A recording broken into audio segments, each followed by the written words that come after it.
at Offstage Tunes. I'm here with Jim and Mike. They have a band called Blouptokio, and the format today is we're going to learn about the process of how they create their music.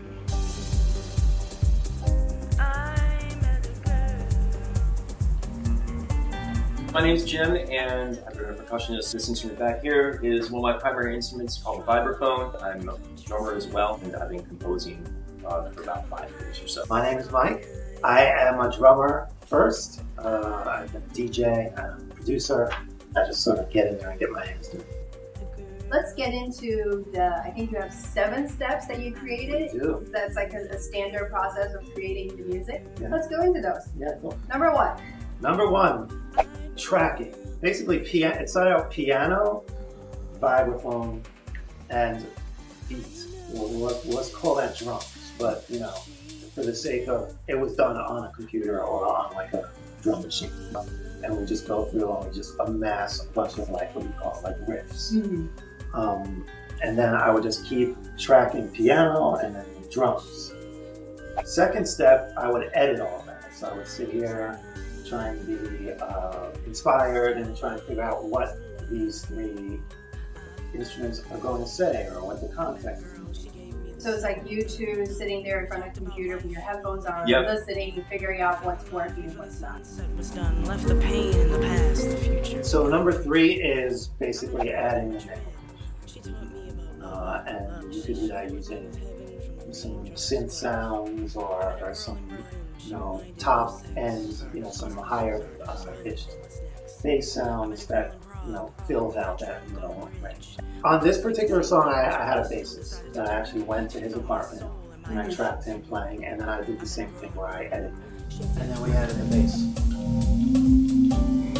This one we had bass. Moving on to step 4. So step 4 is basically the mid-range editing. So everything that we added, like in terms of like the synths and the bass lines and whatever else, I go through it again, doing my homework, and I slice things that are good, I get rid of things that are bad, and I sort of present it to Jim. Right? So that's 4.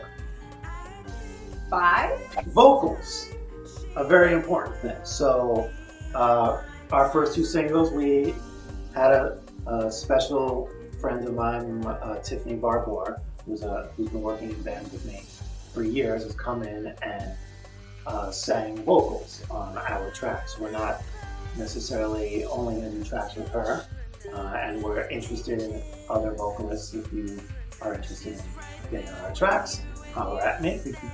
The vocals gets the song to that next level. You know what I mean? Like, it's not a beat anymore. Sometimes I'll be like, oh, there's like empty spaces, maybe I'll write a rap. At this point, there's a song there. It's just about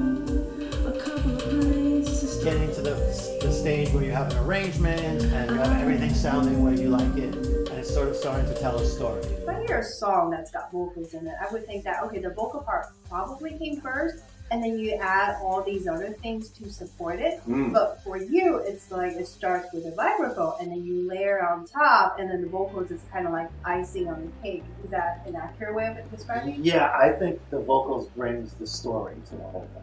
Okay. It goes from being like a beat or like a piece to like being like something that maybe can connect to like a person out there who's falling in love. Or It's drawing in the eyes. Yeah, Exactly. And you raised an interesting point when you just mentioned that in music, there can be questions of what comes first, the harmony or the melody, Right. or is the melody first and then there's a harmony after that. And I think in this case, the vocals come after everything else. All right, so after the vocals get added, there's basically, I'm just calling it final arrangement. So we take all the pieces, we sit here a few times, and we go through, a lot of times, because there's 2 drummers in the room, it's like, oh, it needs a crash cymbal on this thing, and it's just us sitting there, like, bringing it in, and like, and getting like the 1 second here, the 1 second there. Well, then I'm leaving ear candy is the final thing before mix. Every good song has it, like whether it's a drop or like a funny thing that the vocal does at this one time. We all have these things, that one part of the one song that we love. Yeah. Yeah. So we're looking for that one thing. Remember when the final arpeggiated thing, the piano thing, Yep. came in? Yep. And like that. Yep. Like we're looking for that. It's almost like the it factor. Almost like a hook. Something Yeah. that's like really like, oh, there it is. It goes like this. And it could happen at anywhere. In the song. Right. But I do think it's important for us to like stop and say, do we have that thing? Yeah. You know. That special spark. Right, exactly. Exactly. So then what happens after all these 7 steps are completed? And then when we get to that level, then we're like, we call our mixing engineer and we go, I met a girl in Berlin, she reminded me of sex. I was in the moment, not dwelling on what's next. I met a girl in Prague, we got drunk. Well, thank you so much for showing us this like behind the scenes process of how you make music. I know I learned a lot, and it's a different process. So maybe some other people listening to this are also learning something new for the first time. you hope so. Yeah. Thanks for having us. We're going to be releasing an EP in 2010. Yep. Yeah, about And we're going to work on a live show. 8 songs, 9 songs. Something like Let's say 8. Just Under promise and over deliver. A flat, and D. Ah, okay.